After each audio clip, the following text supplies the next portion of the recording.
Maritza focou mais a apresentação no que sabemos até agora sobre as bactérias do ponto de vista científico, mas eu gostaria agora de entrar em pormenores do ponto de vista mais prático da fabricação de vinhos.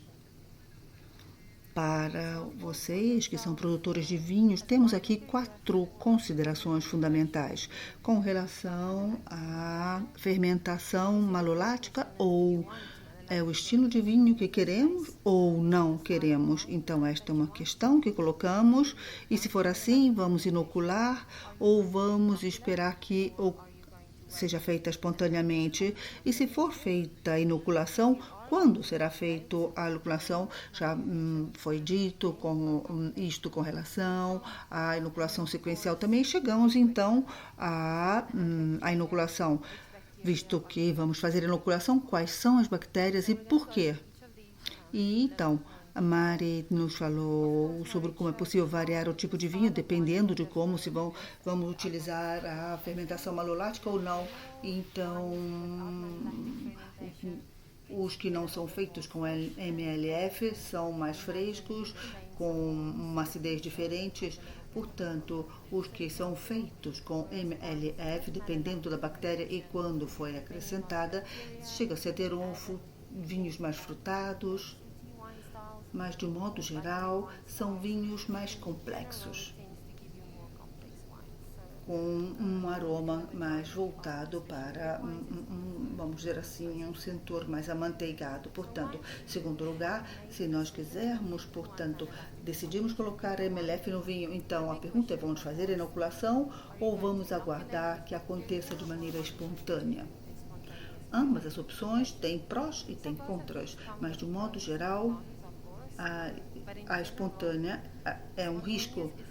Na Espanha, na África do Sul, nós temos muita sorte, pois temos temperaturas altas, assim sendo a fermentação acontece de maneira mais espontânea.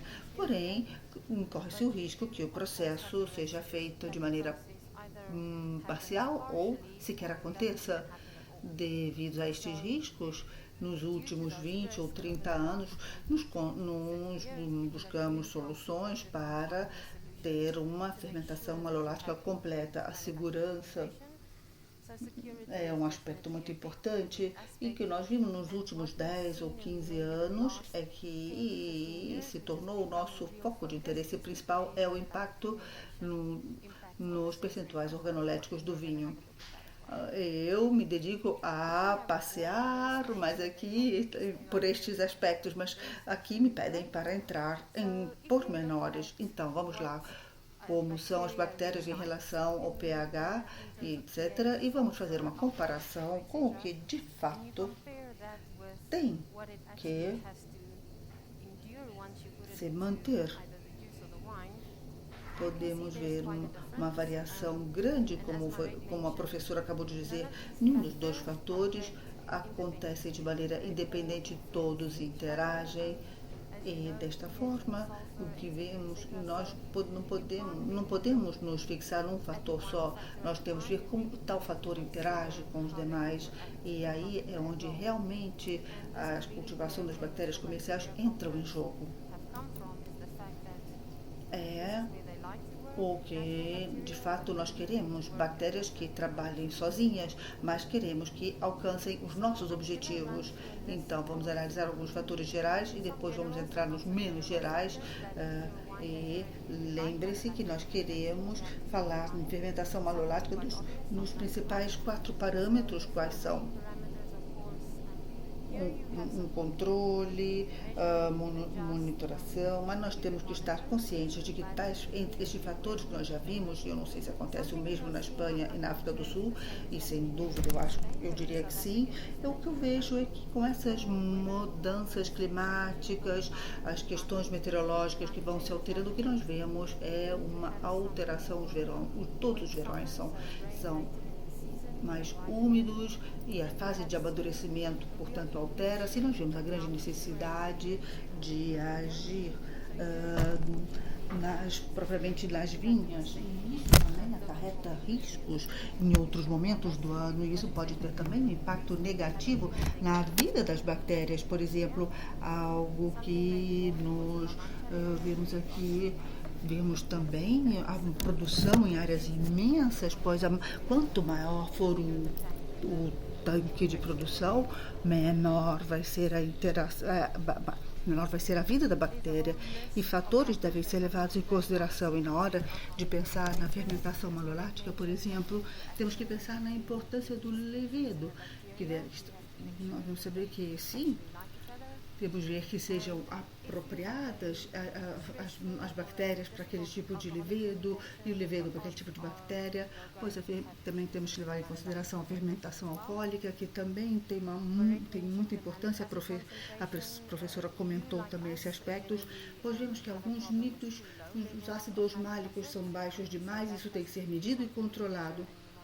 E as bactérias espontâneas e a populações espontâneas que já estão presentes, já vêm do campo, e também os organismos que podem ser nocivos, que podem naturalmente ter um impacto negativo. Problemas que podem ter efeitos negativos nas bactérias e no contato com a fermentação malolática pode acontecer nos barris e isso pode ter um efeito com as bactérias, de um modo geral, ajuda a acelerar os processos. Mas vamos ver também este parágrafo, o que deve realmente ser conhecido por todos, está aqui neste parágrafo, que as bactérias os nutrientes não prejudicam as bactérias, podemos acrescentar tudo que não vai ajudar nem prejudicar de jeito nenhum as bactérias. Em situações mais difíceis é preciso ter a certeza de dispor de matéria orgânica nutritiva e oxigênios, e assim como nas últimas investigações que foram feitas, e eu vou falar sobre isso mais adiante, com relação ao uso dos polifenóis, taninos também, se nós queremos inocular como utilização de taninos para a fermentação, temos que considerar quais são. Alguns podem ser positivos para bactérias, depende muito das cepas e do tipo de bactéria que nós escolhemos para colocar. Se nós estivermos concentrados nos resultados com relação à oxigenação, que seja feita cerca de 2 anos, nós tivemos 2 tipos de co-inoculação. Do lado esquerdo aqui do gráfico podemos ver sem microoxigenação, e na direita, portanto, o lado com outro sem. Se nós determinarmos a microoxigenação, obtém os melhores resultados, e com relação à acidez e outros parâmetros também, pois eu acho que é uma prática comum para os senhores, e aqui na Espanha é comum. Uma pergunta que eu vejo que é muito presente com relação aos taninos e as bactérias, e embora a co-inoculação nós temos 2 produtores de bactérias diferentes, alguns com e outros sem taninos. E sem taninos, de modo geral, nós vimos um efeito muito positivo para fazer a fermentação junto com as bactérias. Isso vai depender do tipo de bactéria escolhida e também de qual é a fonte. Podemos indicar se serão combinadas com os taninos. De um modo geral, o efeito é positivo se nós escolhermos taninos com taninos. Qual seria o efeito nas características sensoriais, de um modo geral? Será melhor, a cor será melhor, quais serão melhor presença de elementos frutados, será menos amargo. Também teremos dados positivos, de modo geral. Vemos também do lado direito dos positivos desses 2 produtos, com e sem taninos. Durante muitos anos, os produtores de vinho estavam muito conscientes com relação ao uso dos levedos, mas nós insistimos na importância, na hora de escolher as bactérias em primeiro lugar, não utilizar cloro, pois as bactérias são muito sensíveis a isto. A temperatura deve ficar entre 15 e 18 graus. É preciso lembrar que quando não há um substrato disponível, as bactérias têm uma queda na população, reduz-se a população, portanto, no máximo 10 ou 15 minutos. e se espera que a fermentação seja mais difícil, é preciso pensar também numa adição de substâncias nutritivas. De um modo geral, falamos também sobre a reidratação nesses 45 minutos, etc. Mas eu prefiro falar que a dispersão das bactérias é a chave para isto, pois de fato vai se fazer uma mistura deste produto dentro do tanque e é preciso fazer muito mais. Aqui chegamos então à última recomendação. Cabe ao produtor seguir ao pé da letra e assim estará na melhor situação possível. Mas também temos aqui, como disse a professora, é possível optar por uma inoculação logo durante a fermentação alcoólica e ou também uma outro tipo de prática, mas nos últimos 10, 15 ou mesmo 20 anos nós vimos quais foram o momento, mas é a inoculação sequencial, é a mais utilizada. E nesses casos, temos também a co-inoculação e a sequencial, todas têm também prós e contras. Então a pergunta é justamente o que é que queremos obter. E aí sim, isso vai ter uma repercussão na decisão final para optar por um processo ou por outro, por um procedimento ou pelo outro. Durante a co-inoculação, se facilitam alguns aspectos, porém é preciso estar bem conscientes dos aspectos referentes à nutrição, à temperatura, ao momento da vindima. E isso vai afetar muito o perfil sensorial do produto. Ou temos sempre as duas opções entre um amanteigado e um frutado. Como vemos aqui neste gráfico, os efeitos com a co-inoculação face a inoculação sequencial, podemos ver aqui depois da fermentação malolática e nós sentimos que tudo depende muito da cepa, se nós determinarmos na co-inoculação com cultivações diferentes de bactérias, podemos verificar que o resultado também difere com relação à cor e com os antioxidantes. Portanto, não é seguro que se tenha a cor certa. Isso vai depender, mais uma vez, da bactéria escolhida. Ao lado esquerdo, vemos, portanto, um cotejo entre o Lactobacillus plantarum e vemos o resultado que se verifica na concentração. Foi mencionado também a utilização do diacetil, a razão para a qual temos um aroma com menos características de amanteigado, e na co-inoculação o último passo vai modificar o diacetil que prevalece e gera aquele sabor amanteigado e por isso é possível obter este efeito. Podemos utilizar o ácido perúvico também, que também pode facilitar, mas é muito importante levar em consideração o aspecto geral, isto é, há muito menos diacetil na co-inoculação. Este é um ponto importante e isso vai levar vinhos e o resultado serão vinhos muito mais frutados. Então, chegamos ao quarto e último ponto na década de 80, já temos muitos anos atrás, isto é, há muitos anos atrás, a única consideração era que iríamos obter a MLF, mas nos últimos 20 ou 30 anos nos concentramos no aspecto genético, começamos a medir o pH, o ácido málico e antes de adicionar as bactérias. Então, o que aconteceu nos últimos 10 ou 15 anos?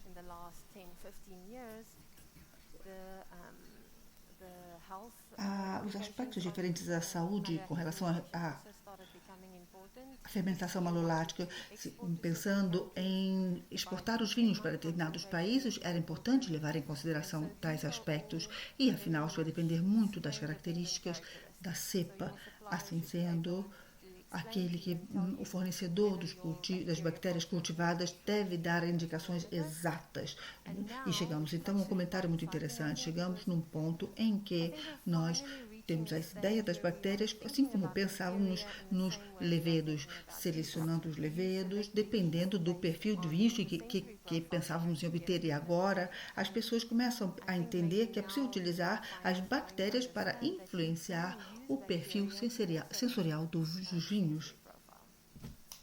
Assim sendo, levando em consideração todos esses fatores, temos que acrescentar também os aspectos da demanda dos consumidores que querem um determinado tipo de vinho. E assim teremos então a ferramenta ideal para caracterizar as nossas cultivações e produções. Como disse a nossa professora, nós temos os lactobacilos puros, mas temos também misturas de ambos. Temos uma grande caixa de ferramentas de que dispomos. E aqui, como podem ver, dependendo da cepa escolhida, é possível obter um efeito muito diferente no perfil do vinho.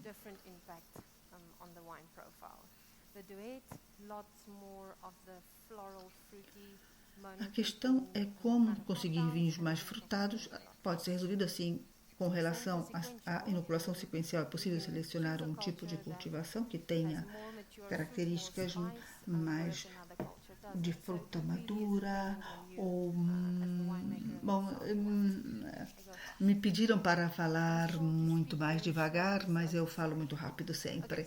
Peço desculpas por isso. Bom, portanto, naturalmente as perguntas-chave devem ser colocadas pelos senhores mesmos.